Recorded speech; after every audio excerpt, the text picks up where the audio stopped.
Hi అండి అందరికీ. ఈరోజు నేను రాగి మాల్ట్ చేస్తున్నానండి.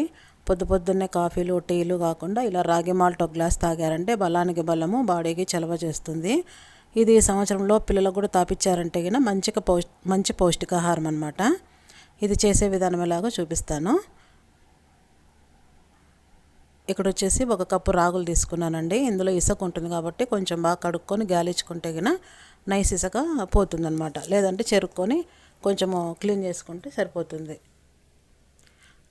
అలాగే 1 పిడికెడన్ని పెసులు 2 కలిపేసి బాగా కడిగి గాలిచ్చి పెట్టుకున్నాను. ఇక్కడ ఇది పొద్దున్నే టిఫిన్ చేస్తేనే నానబెట్టుకున్నానండి. బాగా నానతాయనేసి ఒక 8 అవర్స్ నానబెట్టుకుంటే చాలు. రాత్రి పడుకునే ముందు నీళ్ళు వంచేసి ఇలాగ చూడండి బాగా నాన్నాయి కదా.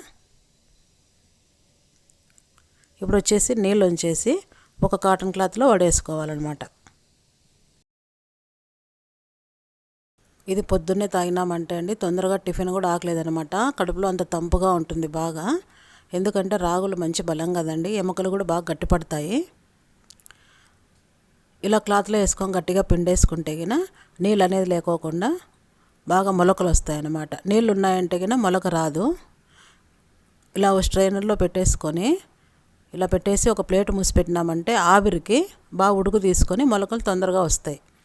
ఇది నైట్ చేశాను. పొద్దున్నే చూసేసరికి బాగా మొలకలు వచ్చినాయి. చూపిస్తా చూడండి. ఇలాగనమాట. ఇంత మాత్రం వస్తే చాలు.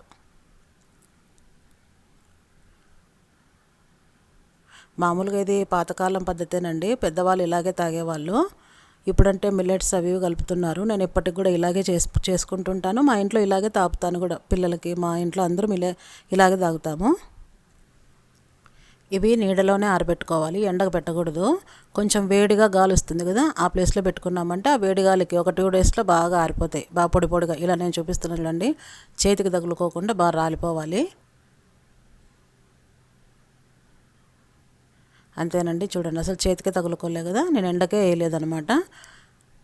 వీటిని ఇప్పుడు వచ్చేసి ఒక కడాయి పెట్టుకొని కొంచెం గోరువెచ్చగా వేయించుకోవాలి. 1 స్పూన్ అంత సోంపు వేసుకొని మంచి వాసన వస్తుంది. ఎక్కువ వేయించుకోకుండా కొంచెం అలాగా చిటపటనగానే తీసేసుకొని చల్లార్చుకోవాలి. సోంపు వేయడం వల్ల ఉడికేటప్పుడు మంచి ఫ్లేవర్ వస్తుందన్నమాట. ఇప్పుడు ఇది మిక్సీ జార్లోకి వేసుకొని నున్నగా మిక్సీకి పట్టుకోవాలి. ఇది జల్లడ పట్టుకున్నప్పుడు వస్తుంది కదా నూక, మరి అది కూడా వేసుకుంటూ ఉండాలి. మిక్సీకి వేసుకోవాలి, జల్లడ పడుతూ ఉండాలి. ఇలాగ వచ్చేదాకా మొత్తం పిండి పడేదాకా మిక్సీకి వేసుకుంటూనే ఉండాలి.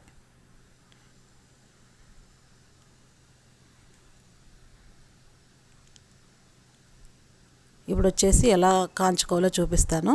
ఇక్కడ 1 గ్లాస్ పాలు తీసుకున్నాను, కొన్ని నీళ్లు పోసుకున్నాను. నీళ్ళు ఎందుకు పోసుకున్నానంటే పాలు ఈ మాల్ట్ ఉడికే లోపల కొంచెం గట్టిపడకోకుండా బాగా పల్చాగా వచ్చే కోసం. కావాల్సినంత బెల్లం వేసుకొని 1 స్పూన్ రాగి మాల్ట్ పౌడర్ వేసుకొని కొన్ని నీళ్ళు వేసుకొని కలుపుకోవాలి. ఉండలు లేకోకుండా కలుపుకొని ఉడుకుతున్న పాలలోకి వేసి కలబెట్టాలి. బెల్లం వద్దనుకునే వాళ్ళు సాల్ట్ అయినా వేసుకోవచ్చండి, అది మీ ఇష్టం. డైరెక్ట్ పాలలో వేసినామంటే గిన ఉంటలు కడుతుందన్నమాట. ఇలా కొంచెం నీళ్ళలో కలుపుకుంటే గిన బాగుంటుంది. ఇలా వేసిన వెంటనే కలిపెట్టేసుకుంటే గిన సరిగ్గా సరిపోతుంది. ఒక 2 మినిట్స్ బాగా ఉడికించుకున్నాక ఇలా గ్లాస్లోకి వేసుకొని తాగడమే చాలా బాగుంటుందండి. ఎండాకాలము కమ్మటి రాగి మాల్ట్ రెడీ.